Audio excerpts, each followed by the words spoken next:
যুক্তরাষ্ট্রের president Donald Trump ইউক্রেনের president Volodymyr জেলেনস্কির সাথে আলোচনায় বসার পূর্বে বলেছেন, মিস্টার জেলেনস্কির প্রতি তার অনেক সম্মান আছে। পূর্ব ঘোষণা অনুযায়ী ইউক্রেনের খনিজ সম্পদে যুক্তরাষ্ট্রের অধিকার বিষয়ক চুক্তির বিষয়ে দুই দেশের প্রেসিডেন্টের একসাথে হোয়াইট হাউসে বসার কথা ছিল। ডোনাল্ড ট্রাম্পের কাছে বিবিসির তরফ থেকে জানতে চাওয়া হয়েছিল যে সম্প্রতি মিস্টার জেলেনস্কিকে স্বৈরশাসক বলার কারণে তিনি ক্ষমা চাইবেন কিনা। তার উত্তরে তিনি বলেন যে তিনি বিশ্বাস করতে পারছেন না যে তিনি এই কথা বলেছেন। সেই সাথে তিনি এই সময় মিস্টার জেলেনস্কিকে খুব সাহসী বলেও অভিহিত করেন। যুক্তরাজ্যের প্রধানমন্ত্রী স্যার কিয়ার স্টারমারের সাথে ইউক্রেন রাশিয়া যুদ্ধের অবসান নিয়ে আলোচনা করার পর ডোনাল্ড ট্রাম্প এই কথা বলেছিলেন।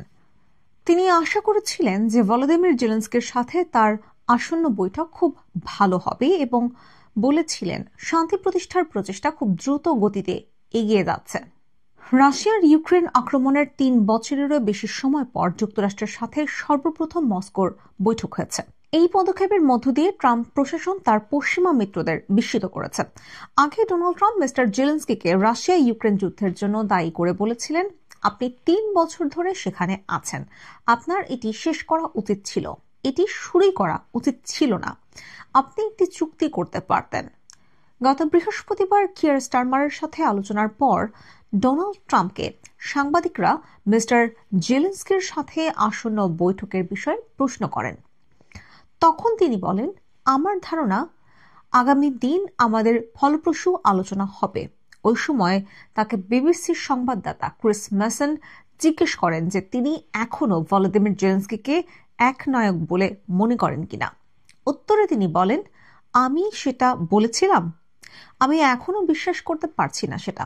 মিস্টার জেলেনস্কি আশা করেছিলেন শুক্রবারের বৈঠক থেকে তিনি ইউক্রেনের নিরাপত্তার বিষয়ে নিশ্চয়তা পাবেন এবং এই বৈঠক সম্ভাব্য শান্তি চুক্তিরও ভিত্তি হতে পারে। ডোনাল্ড ট্রাম্প বলেছেন তিনি অনেক বিষয়ে উদার, কিন্তু তিনি চান কি ব্যবস্থা নেওয়া হবে তা নির্ধারিত হওয়ার আগে রাশিয়া এবং ইউক্রেন একটি চুক্তির বিষয়ে সম্মত হোক।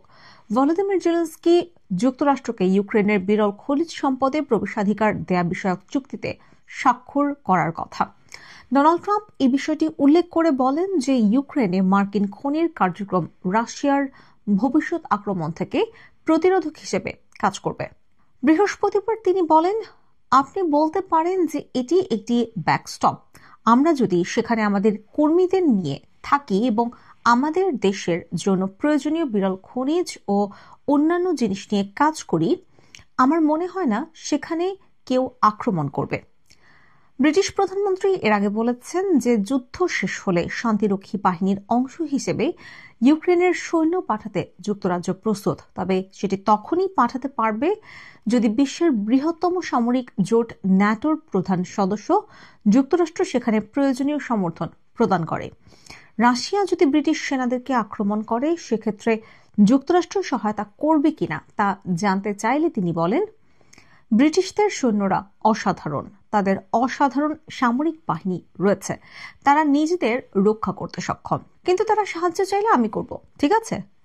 ন্যাটোর আর্টিকেল 5 অনুযায়ী সদস্যদের কেউ আক্রমণের শিকার হলে তারা মিত্রদের রক্ষা করতে প্রতিশ্রুতিবদ্ধ। ইউক্রেনের শান্তি ফেরাতে ডোনাল্ড ট্রাম্পের ব্যক্তিগত প্রতিশ্রুতির প্রশংসা করে ব্রিটিশ প্রধানমন্ত্রী বলেন, ইউক্রেনের মাটিতে বুট ও আকাশে বিমান রাখতে যুক্তরাজ্য প্রস্তুত। আমরা এখন ইউক্রেনে চলমান বর্বর যুদ্ধের স্থায়ী অবসানের বিষয়ে মনোযোগী। তবে তিনি যোগ করেছেন, শান্তি চুক্তি এমন হওয়া উচিত নয় যা আগ্রাসী শক্তিকে পুরস্কৃত করে বা ইরানের যত শাসন ব্যবস্থাকে উৎসাহিত করে। রাশিয়ার প্রেসিডেন্ট ভলোদিমির পুতিন সম্পর্কে বিশেষ যোগ্যতা নিয়েও তাকে প্রশ্ন করা হয়। তখন তার উত্তরে বলেন যে রাশিয়ার প্রেসিডেন্টের ব্যাপারে তার দৃষ্টিভঙ্গি সবার জানা। এই প্রেক্ষাপটে ডোনাল্ড ট্রাম্পকে জিজ্ঞেস করা হয় যে যুক্তরাজ্যের প্রধানমন্ত্রী মিস্টার পুতিনকে বিশ্বাস না করলেও তিনি কেন মিস্টার পুতিনকে বিশ্বাস করেন। উত্তরে তিনি বলেন, আমি অনেক লোককে চিনি যাদের সম্পর্কে আপনি বলবেন যে তারা কখনোই আপনাকে প্রতারণা করবে না, কিন্তু তারা বিশ্বের সবচেয়ে খারাপ মানুষ। আমি অন্যদেরকেও চিনি যাদের সম্পর্কে আপনি নিশ্চিতভাবে বলবেন যে তারা আপনাকে প্রতারণা করবে, অথচ তারা শতভাগ সৎ। তাই কে কেমন তা আপনি বলতে পারেন না।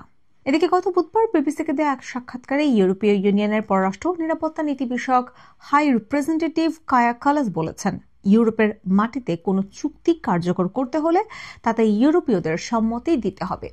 সেদিন মার্কিন পররাষ্ট্রমন্ত্রী মার্কো রুবিওর সাথে কায়া কালাসের পূর্ব নির্ধারিত বৈঠক ছিল, কিন্তু আকস্মিকভাবেই সেই বৈঠক বাতিল করা হয়েছে। বাতিলের কারণ হিসেবে উভয় পক্ষই সময়সূচি সংক্রান্ত জটিলতার কথা বলেছে।